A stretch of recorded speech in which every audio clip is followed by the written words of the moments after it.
یہ جو ہم کہتے تھے آج پھر زیادہ سختی سے کہہ رہے ہیں کہ یہ ملک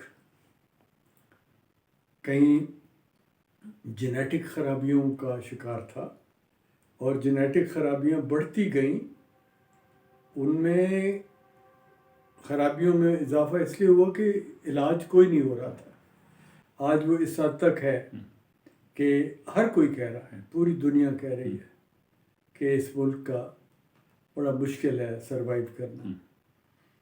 اب یہ ہر بات کو تقدس دینے کی عادت ہے ہماری. ہاں معاذ اللہ میرے منہ میں خاک کہ یہ ملک، یہ بات آپ کرتے ہو. ایک ملک بنا تو اس وقت بنا تو ایک چیز تھی، نہیں تو وہ بنی. تو اگر وہ ہے تو وہ مر بھی جائے گی. تو اس میں معاذ اللہ اور میرے منہ میں خاک اور یا ہر بات کو مذہبی رنگ دینا کہ پاکستان بھی گویا ایک اللہ کا کرشمہ ہے جو اللہ تعالیٰ نے خود تخلیق فرمایا، دنیا پہ مہربانی فرمائی کہ پاکستان کو جنم اللہ نے دیا. رسول اللہ صلی اللہ علیہ وسلم کی بات کرتے ہوئے تو آپ کہیں کہ جی کوئی گستاخی نہ ہو جائے. یار پاکستان کا ہونا یا نہ ہونا اس پہ بھی آپ کہتے خاکم بادان اور میرے منہ میں خاک کہ پاکستان خاتمے کی طرف جا رہا ہے. بھئی جا رہا ہے پر گاڈ سے کوئی بات تو مان لو. سامنے تباہ ہوتی ہوئی ایک چیز کو کہتے ہو کہ وہ میرے منہ میں خاک، یہ تباہی کی طرف جا رہا ہے.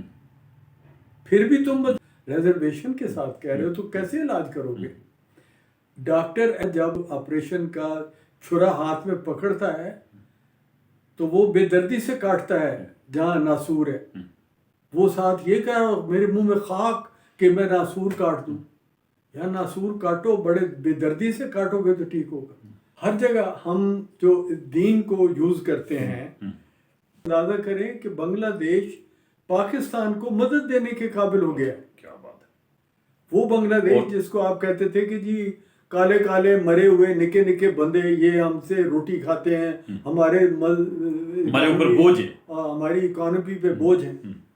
وہ بوجھ تب بھی نہیں تھے. ان میں وہ سب سے بڑی جو اچھائی تھی جو ہم میں نہیں ہے کہ وہ ایگریسو مسلم نہیں ہیں. وہ ہندو آبادی کے ساتھ رہتے مدتیں نسلیں ان کی گزری ہیں اور ان کا ہندو سے تصادم نہیں ہے.